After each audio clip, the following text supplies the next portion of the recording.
ಇನ್ನು ಭಾರತದ ಸಂಸದೀಯ ಇತಿಹಾಸದಲ್ಲಿ ಅತ್ಯಂತ ದೊಡ್ಡ ಬದಲಾವಣೆ ಒಂದು ಹತ್ತಿರವಾಗಿದೆ ಎನ್ನಲಾಗ್ತಾ ಇದೆ. ಹೌದು, ಕೇಂದ್ರ ಸರ್ಕಾರ ಲೋಕಸಭಾ ಕ್ಷೇತ್ರಗಳ ಸಂಖ್ಯೆಯನ್ನ ಈಗಿರುವ 543ರಿಂದ 816ಕ್ಕೆ ಹೆಚ್ಚಿಸಲು ಗಂಭೀರ ಚಿಂತನೆ ನಡೆಸ್ತಾ ಇದೆ ಎಂಬ ಸುದ್ದಿ ರಾಜಕೀಯ ವಲಯದಲ್ಲಿ ಸಂಚಲನ ಮೂಡಿಸಿದೆ.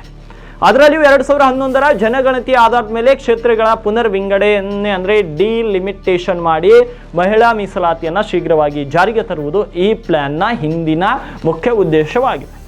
ಈ ಬದಲಾವಣೆಯಿಂದಾಗಿ ದೊಡ್ಡ ರಾಜ್ಯಗಳ ಪ್ರಭಾವ ಹೆಚ್ಚಾಗಲಿದ್ದು ದಕ್ಷಿಣ ಭಾರತದ ರಾಜ್ಯಗಳ ಪಾಲು ಏರಿಕೆಯಾಗುವ ಸಾಧ್ಯತೆ ಇದೆ. ಹಾಗಾದ್ರೆ ಈ ಒಂದು ಹೊಸ ಲೆಕ್ಕಾಚಾರದ ಪ್ರಕಾರ ಯಾವ ರಾಜ್ಯಕ್ಕೆ ಎಷ್ಟು ಸೀಟ್ಗಳು ಸಿಗಬಹುದು ಎಲ್ಲವನ್ನ ಒಂದೊಂದಾಗಿ ನೋಡುವ. ಎಷ್ಟು ಹೆಚ್ಚಾಗುತ್ತೆ ಹಾಗಿದ್ರೆ ಲೋಕಸಭಾ ಕ್ಷೇತ್ರಗಳ ಸಂಖ್ಯೆ ಹೆಚ್ಚಾಗುತ್ತಾ? ಸರ್ಕಾರದ ಉದ್ದೇಶದ ಪ್ರಕಾರ ಸದ್ಯಕ್ಕೆ ರಾಜ್ಯಗಳ ನಡುವಿನ ಸೀಟುಗಳ ಅನುಪಾತವನ್ನ ಬದಲಾಯಿಸದೆ ಕೇವಲ ಸಂಖ್ಯೆಯನ್ನು ಮಾತ್ರ ಹೆಚ್ಚಿಸಲು ಚಿಂತಿಸಲಾಗ್ತಾ ಇದೆ. ಅಂದ್ರೆ ಯಾವುದೇ ರಾಜ್ಯವು ತನ್ನ ಈಗಿನ ಸಾಪೇಕ್ಷ ಪ್ರಭಾವವನ್ನ ತಕ್ಷಣವೇ ಕಳೆದುಕೊಳ್ಳುವುದಿಲ್ಲ. ಆದ್ರೆ ದೊಡ್ಡ ರಾಜ್ಯಗಳ ಸಂಸದರ ಸಂಖ್ಯೆ ಗಣನೀಯವಾಗಿ ಹೆಚ್ಚಾಗಿರುವುದರಿಂದ ಸರ್ಕಾರ ರಚನೆಯಲ್ಲಿ ಆ ರಾಜ್ಯಗಳ ಪಾತ್ರ ಮತ್ತಷ್ಟು ನಿರ್ಣಾಯಕವಾಗಲಿದೆ. ಉದಾಹರಣೆಗೆ ಉತ್ತರ ಪ್ರದೇಶದ ಎಂಪಿಗಳ ಸೀಟುಗಳ ಸಂಖ್ಯೆ 80ರಿಂದ 120ಕ್ಕೆ ಏರಿಕೆ ಆಗುವ ಅಂದಾಜಿದೆ. ಹಾಗಿದ್ರೆ ಈ ಹಿಂದಿ ರಾಜ್ಯಗಳು ನೋಡೋಣ. ಮೊದಲನೇದು ಉತ್ತರ ಪ್ರದೇಶ 80ರಿಂದ 120ಕ್ಕೆ ಹೋಗಬಹುದು. ಬಿಹಾರ 40ರಿಂದ 60 ಸ್ಥಾನಗಳಿಗೆ ಜಂಪ್ ಆಗುತ್ತೆ. ರಾಜಸ್ಥಾನ 25ರಿಂದ 37, 38ಕ್ಕೆ ಹೋಗುತ್ತೆ.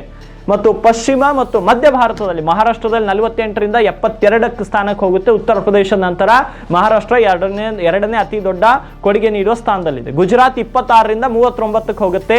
ಮಧ್ಯಪ್ರದೇಶ 29ರಿಂದ 43ಕ್ಕೆ ಹೋಗುತ್ತೆ. ಛತ್ತೀಸ್ಗಢ 11ರಿಂದ 16 ಸ್ಥಾನಗಳ ಏರಿಕೆ ಆಗ್ಬಹುದು. ಇನ್ನು ಈ ಪೂರ್ವ ರಾಜ್ಯಗಳ ಕಡೆ ಹೋದರೆ ಪಶ್ಚಿಮ ಬಂಗಾಳದಲ್ಲಿ 42ರಿಂದ 63 ಸ್ಥಾನಗಳಿಗೆ, ಒಡಿಶಾ 21ರಿಂದ 31ಕ್ಕೆ, ಜಾರ್ಖಂಡ್ 14ರಿಂದ 21. ಇನ್ನು ದಕ್ಷಿಣ ಕಡೆದು ಬರೋಣ, ನಮ್ಮ ಭಾಗದ ತಮಿಳುನಾಡಿನಲ್ಲಿ ಈಗ 39 ಇದೆ, ಅದು 59 ಆಗ್ಬೋದು. ಕರ್ನಾಟಕದಲ್ಲಿ 28 ಇದೆ, ಅದು 42 ಸ್ಥಾನಗಳು ಆಗ್ಬೋದು. ಆಂಧ್ರ ಪ್ರದೇಶದಲ್ಲಿ 25 ಇದೆ, 37ರಿಂದ 38 ಆಗ್ಬೋದು. ತೆಲಂಗಾಣದಲ್ಲಿ 17 ಇದ್ದಾರೆ, 25 ಇಲ್ಲ 26 ಆಗ್ಬೋದು. ಕೇರಳದಲ್ಲಿ 20 ಇದೆ, ಈಗ 30 ಸ್ಥಾನಗಳಾಗ್ಬೋದು. ಉತ್ತರ ಭಾರತದ ರಾಜ್ಯಗಳು ಪಂಜಾಬ್ನಲ್ಲಿ 13ರಿಂದ 19 ಆಗ್ಬೋದು. ಹರಿಯಾಣದಲ್ಲಿ 10ರಿಂದ 15 ಆಗ್ಬೋದು. ದೆಹಲಿಯಲ್ಲಿ 7ರಿಂದ 10 ಆಗ್ಬೋದು. ಉತ್ತರಾಖಂಡದಲ್ಲಿ 5ರಿಂದ 7ಕ್ಕೆ ಏರಿಕೆ ಆಗುತ್ತೆ. ಹಿಮಾಚಲ ಪ್ರದೇಶದಲ್ಲಿ 4ರಿಂದ 6ಕ್ಕೆ, ಜಮ್ಮು ಕಾಶ್ಮೀರದಲ್ಲಿ 5ರಿಂದ 8 ಸ್ಥಾನಗಳು. ಇನ್ನು ಈಶಾನ್ಯ ಮತ್ತು ಕೇಂದ್ರಾಡಳಿತ ಪ್ರದೇಶಗಳು ಹೆಚ್ಚಿನ ಸಣ್ಣ ರಾಜ್ಯಗಳು ಮತ್ತು ಕೇಂದ್ರಾಡಳಿತ ಪ್ರದೇಶಗಳು ಸಾಧಾರಣ ಹೆಚ್ಚಳವನ್ನು ಕಾಣುತ್ತೆ. ಆಸಾಂನಲ್ಲಿ 14ರಿಂದ 21 ಸ್ಥಾನಗಳು.